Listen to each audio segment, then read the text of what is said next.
things you've been taught, you've been told. Don't blink, don't run, don't turn left or turn right or look straight at the sun. My mind's going in circles. Kumusta mga kaibigan? May bagong pag-uusapan na naman tayo ngayon.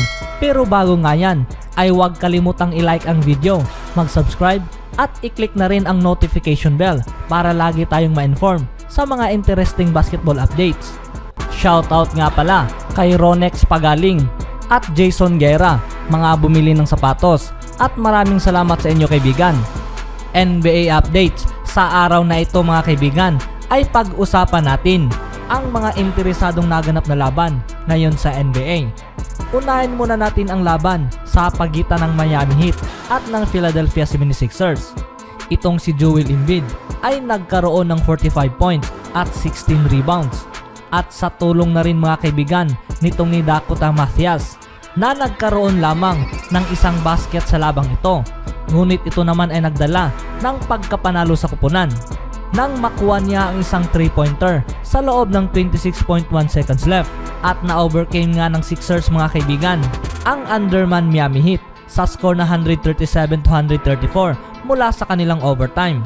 Itong si Joel Embiid ay nagkaroon na naman ng great games mula sa kanyang career at dinala ang Sixers sa perpektong third quarter mga kaibigan at nagkaroon nga ito ng clutch bucket mula sa overtime na naging dahilan na rin para sa pagkapanalo ng kupunan.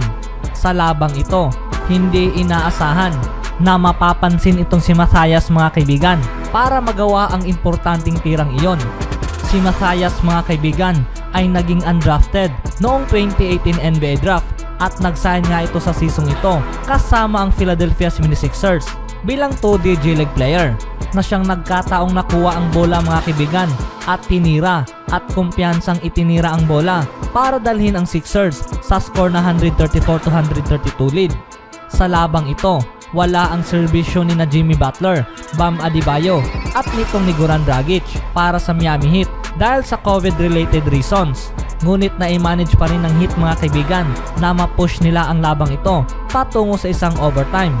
Itong si Tyler Hero ay ang naging malaking bagay para sa Heat na siyang na-overcome niya ang dominant effort nitong ni Joel Embiid sa pamamagitan ng kanyang 3-pointer mga kaibigan nang maitide nga niya ang laban sa 115 sa loob ng 2.25 minutes left hanggang sa umiscore ng 2 straight baskets itong si Precious Achiuwa para sa Miami Heat mula sa shot clock violation ng Philadelphia.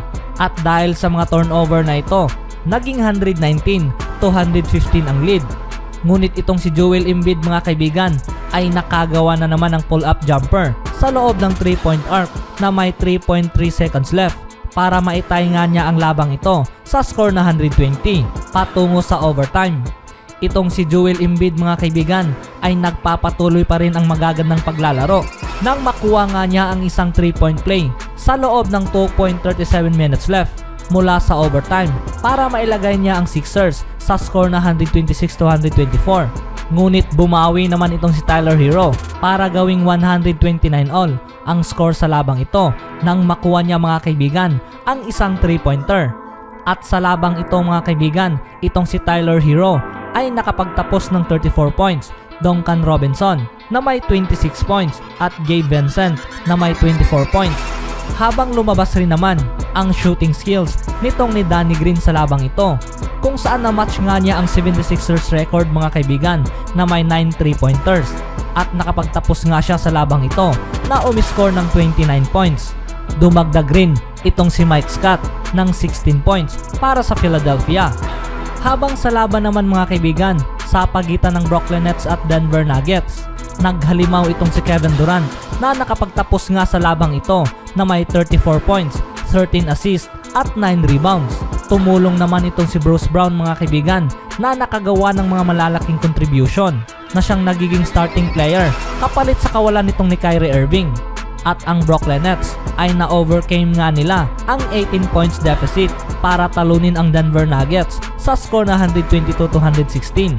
Itong si Bruce Brown mga kaibigan ay umiscore ng 16 points kasama na nga rin dito nang maitay nga niya ang laban para sa mga go-ahead baskets down the stretch hanggang sa si Kevin Durant ay ang tumapos naman nito para sa Brooklyn Nets. na nagkaroon nga agad ito ng 6 points.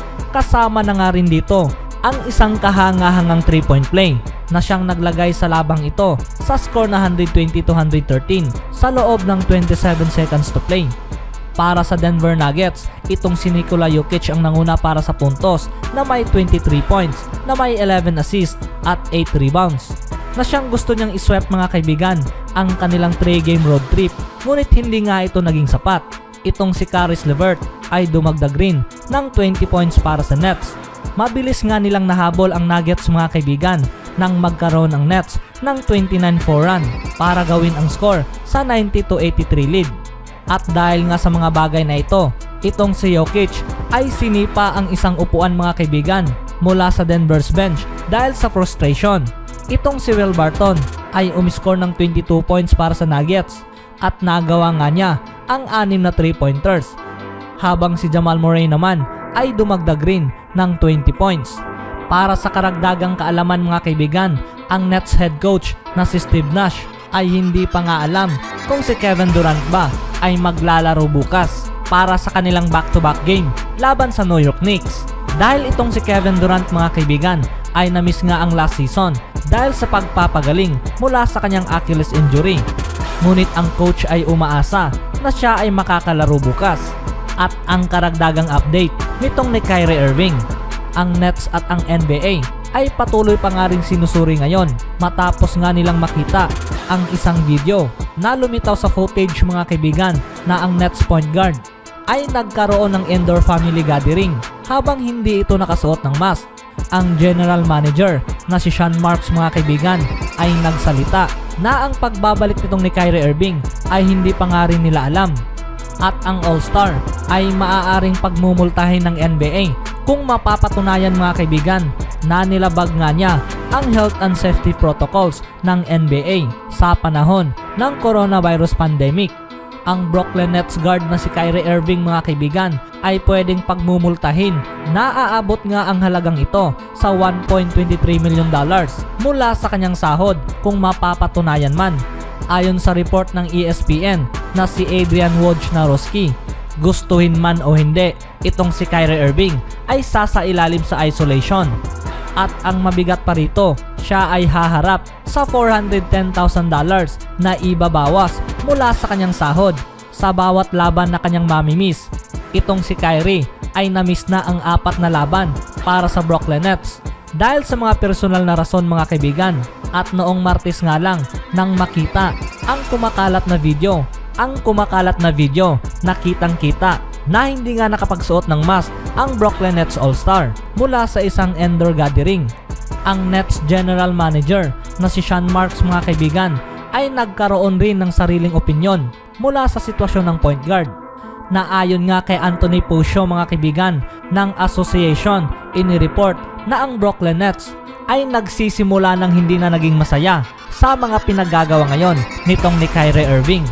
Kasama itong si Irving mga kaibigan na naging minimal na nga ngayon ang kanyang komunikasyon mula sa organisasyon.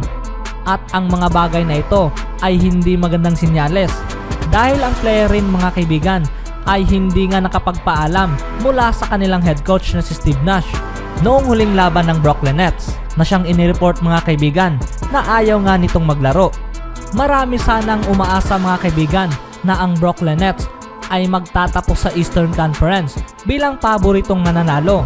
Ngunit ang pag-aakalang ito ay magiging mahirap habang wala itong si Kyrie Irving. Ang sakit ng ulo mga kaibigan na nakapaligid nitong kay Kyrie Irving ay naging tiyak na nga ngayon kung bakit ang team tulad na lamang ng Cleveland Cavaliers at ng Boston Celtics ay agad na nag-move on mula sa talented point guard.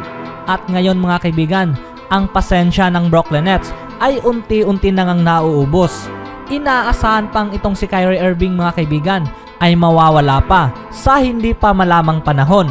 Mismong ang Nets organization ay wala ring alam para sa mga bagay na ito. They said, don't fall, don't forget all the things you've been taught, you've been told. Don't blink, don't run, don't turn left or turn right or look